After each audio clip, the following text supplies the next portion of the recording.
পুরো বাংলাদেশ গোপালগঞ্জে আসুন, আমাদেরকে চারদিক থেকে ঘিরে ফেলেছে, গুলি এবং ককটেল মারতেছে, হাইওয়ে ব্লকের দিন। এভাবেই আকুতি জানাচ্ছেন জাতীয় নাগরিক পার্টির নেতারা। সার্জিস আলম লিখেছেন, গোপালগঞ্জে খুনি হাসিনার দালালেরা আমাদের উপর আক্রমণ করেছে, পুলিশ দাঁড়িয়ে দাঁড়িয়ে নাটক দেখছে, পিছু হটছে। আমরা যদি এখান থেকে বেঁচে ফিরি তাহলে মুজিববাদের কবর রচনা করেই ফিরব, না হয় ফিরব না। সারা বাংলাদেশের মানুষ গোপালগঞ্জে ছুটে আসুন, গোপালগঞ্জের বিবেকবান ছাত্র জনতা জেগে উঠুন। দালালদের কবর রচনা করার আজকেই শেষ দিন। পরিস্থিতি আসলেই ভয়াবহ। গোপালগঞ্জে আওয়ামী লীগ আজ হিংস্র হবে, এই খবর আগেই দিয়েছিল বাংলা কথন। জানা গেছে, অনলাইন মাধ্যমে শেখ হাসিনা আজ গোপালগঞ্জবাসীকে চূড়ান্ত আহ্বান জানিয়েছেন যাতে এনসিপির একজনও বেঁচে না ফেরে। আর সেটির বাস্তবায়ন ঘটাতে যাচ্ছে আওয়ামী লীগ, ছাত্রলীগ, যুবলীগ এবং স্বেচ্ছাসেবক লীগ। পরিস্থিতি এতটাই ভয়ঙ্কর যে হাসনাত আব্দুল্লাহকে রীতিমতো পুলিশ লাইন্সের ভেতরে ঢুকে মেরেছে ছাত্রলীগ। এর আগে গোপালগঞ্জে জাতীয় নাগরিক পার্টির সমাবেশ মঞ্চ তছনছ করেছে লীগের ছেলেরা। হঠাৎ করে কয়েকজন এসে জয় বাংলা স্লোগান দিয়ে মঞ্চে থাকা সাউন্ড বক্স, মাইক ও চেয়ার ভাঙচুর করেন এবং উপস্থিত এনসিপির নেতাকর্মীদের ধাওয়া দেয়। দুপুর 1:35 দিকে গোপালগঞ্জ শহরের পৌর পার্ক এলাকায় এই ঘটনা ঘটে।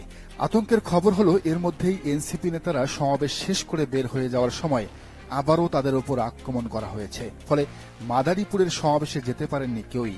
গাড়ি ঘুরিয়ে পুলিশ লাইন্সে আশ্রয় নিতে বাধ্য হয়েছেন হাসনাত, সার্জিস, তাসনিম জারা আর নাহিদ আক্তাররা। এখন যশোর ক্যান্টনমেন্ট থেকে দ্রুত আর্মি নামানোর প্রস্তুতি চলছে, ইতিমধ্যেই তা নামানো হয়েছে। সড়ক পথে সম্ভব না হলে হেলিকপ্টারে দ্রুত সকলকে উদ্ধারের নির্দেশ নাকি দিয়েছেন প্রধান উপদেষ্টা ডক্টর মোহাম্মদ ইউনুস। এদিকে গোপালগঞ্জে অবরুদ্ধ এনসিপি নেতাদের বাঁচাতে সেখানে যাওয়ার ঘোষণা দিয়েছেন ইসলামী ছাত্র শিবিরের নেতারা। সংগঠনটির প্রকাশনা সম্পাদক ও ঢাবির সাবেক সভাপতি সাদিক কায়েম বলেন, গোপালগঞ্জকে আমরা দিল্লির কাছে ইজারা দেইনি। আমার সহযোদ্ধাদের উপর ন্যূনতম আঘাত আসলে পুরো বাংলাদেশের জনগণ গোপালগঞ্জকে পতিত ফ্যাসিস্টের কবজা থেকে স্বাধীন করবে ইনশাল্লাহ। পুলিশ প্রশাসন, যৌথ বাহিনীর তৎপরতা আশাব্যঞ্জক নয়। দেশবাসী প্রস্তুত থাকুন।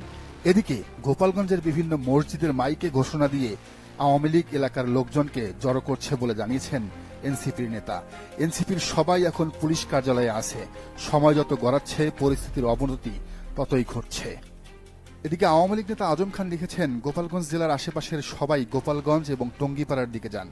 সার্জিস আলমের কিছুক্ষণ আগের ফেসবুক পোস্ট থেকে বোঝা যাচ্ছে তারা বঙ্গবন্ধুর কবর উপড়ে ফেলবে। এদিকে গোপালগঞ্জের ঘটনায় বিবৃতি দিয়েছে বিএনপির মহাসচিব মির্জা ফখরুল ইসলাম আলমগীর। সব মিলে পরিস্থিতি ঘোলাটে। দর্শক, সবশেষ খবর জানতে অবশ্যই চ্যানেলটি সাবস্ক্রাইব করে বেল আইকনটি বাজিয়ে রাখুন।